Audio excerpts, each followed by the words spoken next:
What's up, gang? Welcome to another episode of The Grind. Get ready. It's a new day. Surrender your dreams. Give them up.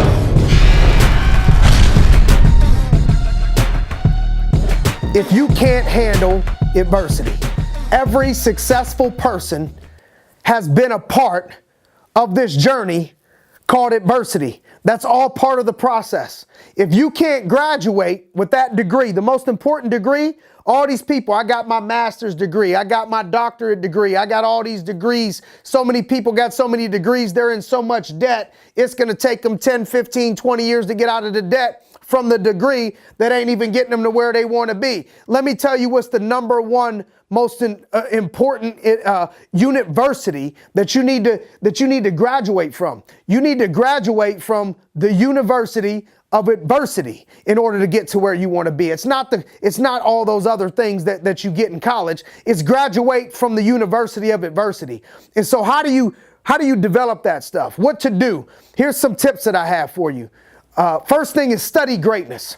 Study people that have made it, whether it's Will Smith, Oprah Winfrey, certain presidents of the United States from the past, coaches, football, basketball coaches, founder of Nike, Phil Knight. Look at people and study greatness. That'll help you to get over the adversity because you'll start to realize all the adversity that these people have gone through. And so then when you're going through adversity, you don't think that it's only you. I think people think that it's only them that's going through the adversity. And so my first tip is to study the greats and you'll realize how much adversity that they've already gone through. The next thing is you have to expect to be hit. You know, I remember playing football, nothing worse than if you're looking this way and you get whacked from this way and you don't even have any idea that that's coming. The best fighters in the world, if you give somebody not trained an opportunity to crack them right in the right spot when they're not looking without being expecting to be hit, they could be knocked out too. And so you need to understand, I've learned in life that you have to expect to be hit.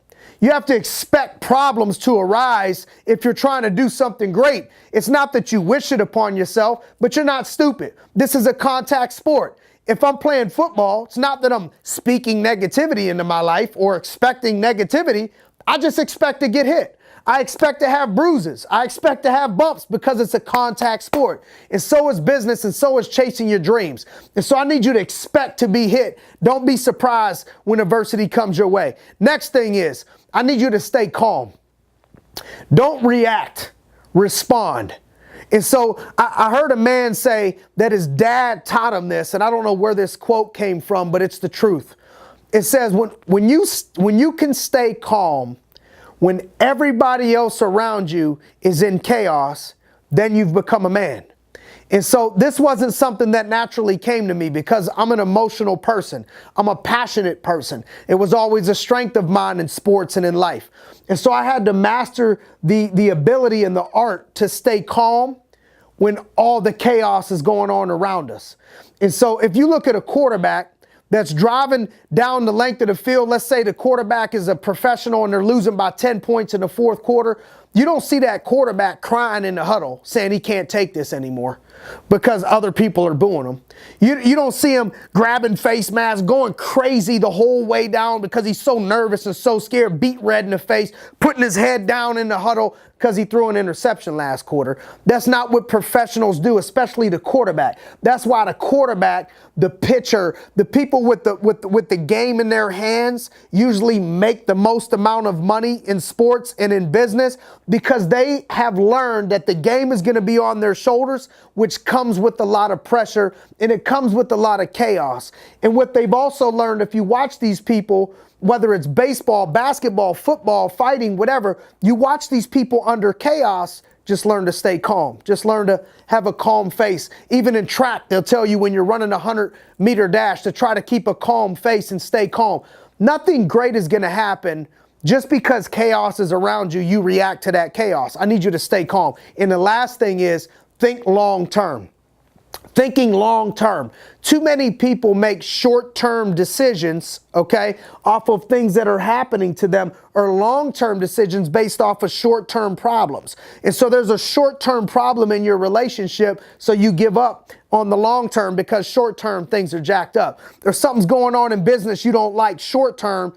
Long term, you blow it because you're making a decision off of what's going on right now. Sports. I watch people in college, I played football, give up short term because this year they didn't play. They left, transferred, everything gone. Next year I'm the starter, but I wasn't first or second or third on the depth chart the year before. They didn't have patience to look at the long term. They were frustrated with the short term. And the problem is, if you're trying to do something big, it's going to take a process. And in the process means that there's going to be shit you don't like to do in that process. And that means you have to think past all that in the long term of where you want your life to be 5 years from today, 10 years from today, 3 years from today. And so you're not making long-term decisions based off of short-term emotion and problems. And so that's the last tip that I have for you, is to think long-term, think like a champion. Hopefully this helps. Thanks for joining us on another episode of The Grind. Get ready. It's a new day. Subscribe today at simonarias.net.